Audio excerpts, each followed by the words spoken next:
রে বিদেশ ভালো জায়গা, খারাপ না, পরিষ্কার পরিচ্ছন্ন এই আর কি। বন্ধু, বিদেশের মেয়েগুলো নাকি অনেক সুন্দর। বিদেশের মেয়ে সুন্দর কি অসুন্দর আমি কি দেখে বেড়াইছি? না, তুই তো দেখেছিস, এই জন্য আমি বললাম। এই যে বিদেশ গেছি, যাই 5-7টা বছর এত পরিমাণে পরিশ্রম করেছি, আর সারাদিন তো কাজের ভিতরেই থাকতাম, ও মেয়ে ফের দেখার সময় পাইনি। বন্ধু, আমি শুনেছি বিদেশি মেয়েরা নাকি অনেক ফ্রি মাইন্ডের। তো তোর কাছে কি কোনো বিদেশি মেয়ের নাম্বার আছে নাকি? তোর সেই লুচ্ছমি স্বভাব কি এখনো যায়নি? ক্লাস 8 থাকা অবস্থায় যেমন ছিলি এখনই ঠিক তেমনই আছিস। সারাদিন শুধু মেয়েদের পাশেই ঘুরে বেড়াইস, তাই না? আরে না রে দোস্ত, কি যে কোষ তুই। আচ্ছা ধর, আমি তোরে নাম্বার দিলাম, তুই নাম্বার নিয়ে কি করবি? তুই কি ওদের সাথে কথা কতি পারবি? কালকে সন্ধ্যের সময় 50 টাকার এমবি ভরিলাম, রাত্রেবেলা এক ভাবির সাথে কথা বলিলাম, এখনো 20 এমবি বাকি আছে। তুই এখন আমার নাম্বারটা দে, বাকি এমবি দিয়ে ওই একটু হাই হ্যালো করবানে, প্রেমের প্রস্তাব দিবানে, দেখি কি কয়। আরে সুদ না, ওরা কি তোকের মতো বাঙালি? তুই যা কবি ওরা তো কিছুই বুঝবে না, আর তোর ভাষা ওদের তো বুঝতে গেলি তোর যান জীবনই শেষ হয়ে যাবে। তার থেকে ওইসব মেয়েদের পাশে না ছুটে ফোড়া ডান খেয়ে মরে যা। আরে দোস্ত, সেই জন্যই তো কই তোরে বারবার আমাদের একটু বিদেশে নিয়ে যা। ওরে বিদেশে যাওয়ার চিন্তা ভাবনা বাদ দে, বিদেশ ভালো জায়গা না।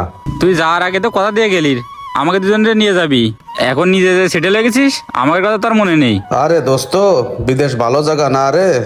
যারা 15-20 লাখ টাকা খরচ করে ভালো ভালো দেশে যায় ভালো কোম্পানির কাছে পড়ে, তারা হয়তো একটু টাকা পয়সা ইনকাম করতে পারে, কিন্তু আমাদের মতো মধ্যবিত্ত ফ্যামিলির ছেলে পেলে এই ছোটখাটো দেশে যায় হাড় ভাঙা পরিশ্রম করে কোনো টাকা পয়সা দেশে আনতে পারে না। যে টাকা খরচ করে বিদেশে যায় সে টাকা তুলতে গেলেও যান জীবন শেষ হয়ে যায়। এই যে আমার কথাই চিন্তা কর, আমি আজ 7টা বছর বিদেশ গেছি, এই 7টা বছর বিদেশে হাড় ভাঙা পরিশ্রম করেছি, রাতিরে রাত কইনি, দিনিরে দিন কইনি, শুধু কাজের পরেই থাকিছি। এই যে বিদেশ যায় যে পরিমাণ পরিশ্রম করেছি, সেই পরিমাণ পরিশ্রম যদি দেশে করতাম তাহলে বিদেশের মাটিতে যা ছিলাম তার থেকে দেশে অনেক ভালো থাকতাম।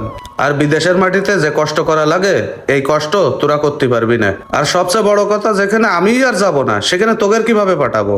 আমার মনে হয় তুই ওখানে কোনো মেয়ের সাথে আকাম করে আইছিস, এই জন্যই তুই যাবি না। ওরে তোর চরিত্র আর আমার চরিত্র এক না। বিদেশের মাটিতে কাজ করতে করতে যান জীবন শেষ হয়ে গেছে, ওই মেয়েদের পাশে ঘুরার কোনো সময় পাইনি। তুই যখন যাবি না তাহলে আমাদের দুইজনকে পাঠাই দে। আরে ভাই, যেখানে আমি নিজেই যাব না সেখানে তোদের কিভাবে পাঠাবো?